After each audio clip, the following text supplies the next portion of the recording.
Should your weight ever stay to the inside portion of your trail foot when you're shifting and turning your body? Absolutely not. Should your head move in the golf swing? Absolutely. Rotation is a critical part of the golf swing, and how you turn your body can make or break your body. That's right.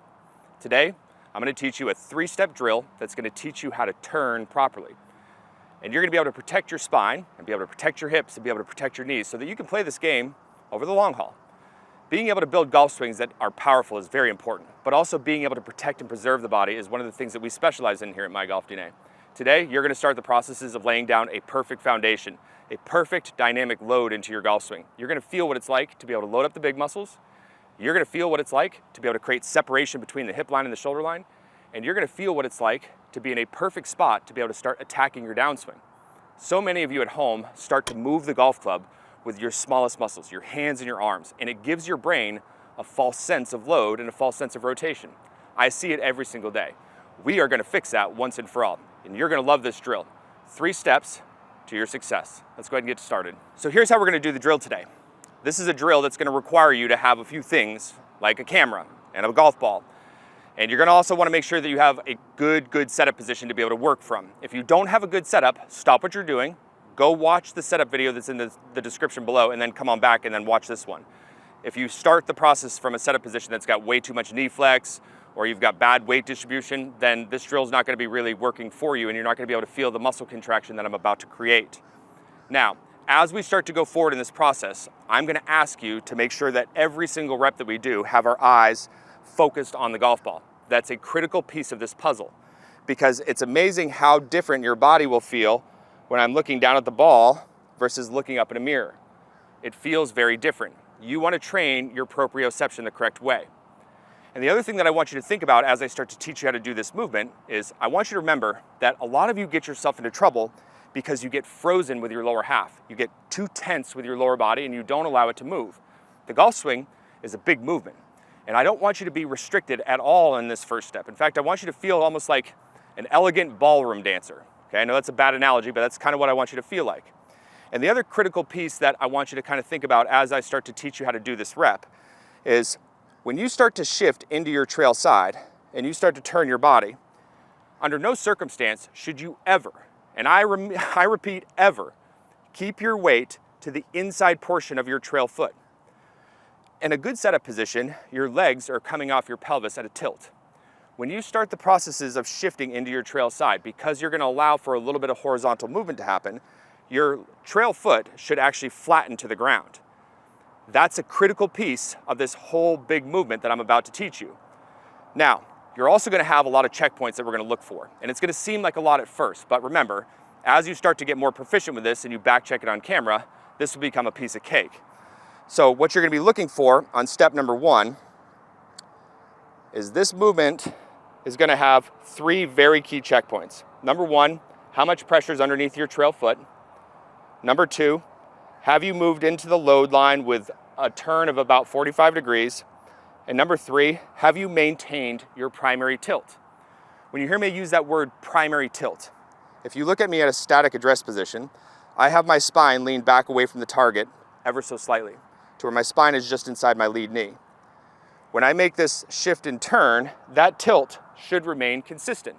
So how we're going to do this is we're going to go ahead and get ourselves set up, and I want you to make sure that you've got a golf ball that's in line with the logo on your chest. I want you to go ahead and act like you're holding a golf club, and I want you to take your lead arm, so my left arm in my case, and I'm going to put it across my chest. My trail arm is still hanging down underneath me. It's going to stay nice and straight and relaxed for the entire drill. And what I'm going to do here is I'm going to start to move and pressure shift into my trail side. But in order to do that properly, I'm going to allow my head to start to move away from the golf ball. My head will move about 1 inch to 1.5 inches or so in the golf swing. So as I start to make my body move to my trail side, what I'm going to do to offset that horizontal movement is I'm going to take my lead elbow, which has now become a laser beam, and I'm going to go ahead and turn that laser beam as I start to shift so that it's pointed down in the direction of my trail foot. So this laser beam is now pointed down here. What we just did there in that little simplified movement is we've just started the processes of loading and turning. And we did it with freed up movement. We're not stuck and creating this sort of environment where we can't move. If your legs and your hips are relaxed and you create this sort of minor pressure shift and you turn that left elbow down towards your right foot, you're gonna feel what it's like to get the golf club started for the first 3 or 4 feet perfectly. And then as you start to get further into this process with step number 2, I'm gonna teach you how to stabilize this stuff. So what we're gonna do is we're gonna do 5 reps that are gonna be done as perfect as we can get them, and then we're gonna stop. And we're gonna back check those on camera before we start to do the 20 reps that you're gonna be required to do every single day that you practice this. So I want you to go ahead and take your setup, okay? Make sure you've got your primary tilt in a good spot. Ball position should be off of the lead ear. I'm gonna start to pressure shift and feel about 70% of my weight underneath my trail foot, and at that same time, I'm gonna just turn my elbow back, okay? So you can kind of see me moving my feet around on the ground. Small little pressure shift, turn my elbow down. So do I have 70% of my weight underneath my trail ankle? You betcha. Have I turned my body 45 degrees and has my head moved off the ball about an inch? You betcha. Have I maintained my primary tilt? Well, that's what we're gonna check. I want you to go check those 5 reps on camera right now. If those 5 reps look good, repeat that process for 20 of the most focused reps that you can get. These 20 reps that you're gonna be doing are not just a movement. Under no circumstance do I just want you going out there and feeling like you're sweating to the oldies here, okay? I want you out there working to get connected to these movements. That's the beauty of this drill. It's teaching you a simplified way to be able to get your shoulder plane and your weight shift dialed in perfectly without really having to do a whole lot of thinking. Now the second piece of the puzzle is to finish off the backswing. Now I want you to remember in step number 2 here is that when we look at golf swings that are producing maximum power, maximum efficiency, we see that there's a good amount of separation between the hip line and the shoulder line at the top of the golf swing. Hips should be turned about 35 to 45 degrees max, and your shoulders should have looked like they've turned about 90 degrees. Now, as we start to get through the takeaway and we start to work up to the top of the swing, what you're gonna notice is a lot of players will have their hips slow down drastically by the time the lead arm is parallel to the ground. The hips will get slowed down as the body is finishing off its turn. That's what you're gonna feel here in step number 2.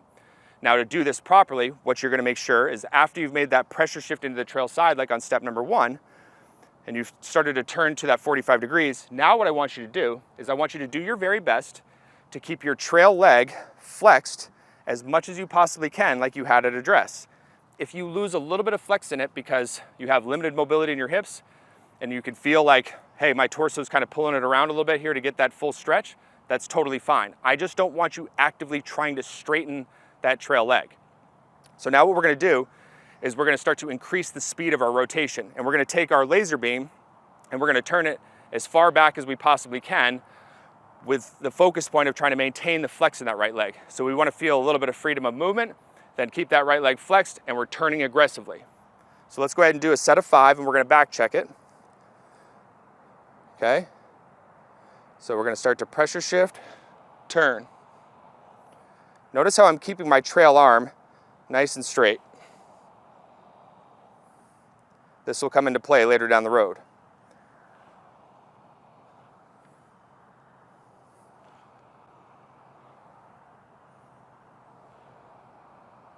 So I want you to look at those reps.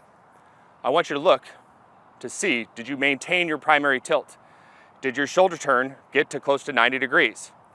Did you get somewhere now between 70 and 90% of your pressure built up underneath your trail foot? Did you do your best to maintain the flex in that right leg? If all of those requirements are met, and you looked at it on camera, now the same thing applies. You're gonna do another 20 reps at a speed where you think you're doing these things properly, and you're gonna stay connected to these movements. You wanna stay connected to what you feel. So let's get to work. So here comes my 20 reps. So allow my head and chest to move away. Turn.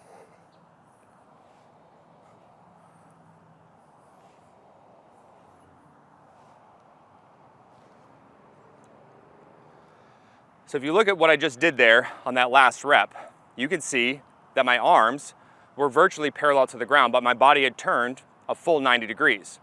I've created good load pressure into my trail side. I've created good separation. And what I've also done is I've learned that my hands and arms can get moved most of the way into the backswing by what my body is doing. Step number 3. this is where we bring the golf club back in. But I want you to really kind of stay focused and not try to go jump the shark here and try to do all of this with kamikaze mode speed. What I want you to do is I want you to grab the golf club and I want you to flip it upside down. Today I got an 8-iron, and I'm gonna go ahead and do this still trail arm only. And I'm just gonna make sure that I can maintain that connection to the movements. Ball position in the right spot. Okay, so I'm gonna start to pressure shift, allow my head to move away from the ball, turn my elbow back as far as I possibly can.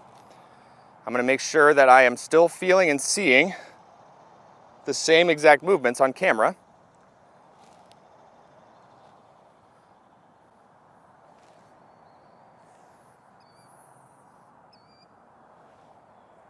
So those 5 reps felt pretty good. They actually looked pretty good as well.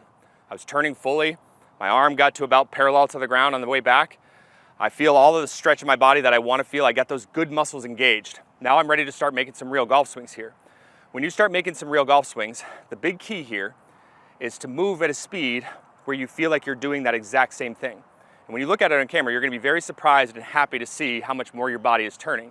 And you're going to be very surprised to see how much more powerful your golf swing feels, because there's a pretty good chance that if you're moving in sequence on this side of the golf ball and you're creating that stability and that separation that we just talked about, that the rest of your downswing is going to be much easier to manage because you're going to start firing in the correct order. So let's go ahead and do a couple reps now. So now that my lead hand is on there, I'm still keeping that same visual of my left elbow turning back in this direction as I pressure shift. Okay, golf swing feels pretty decent and fast.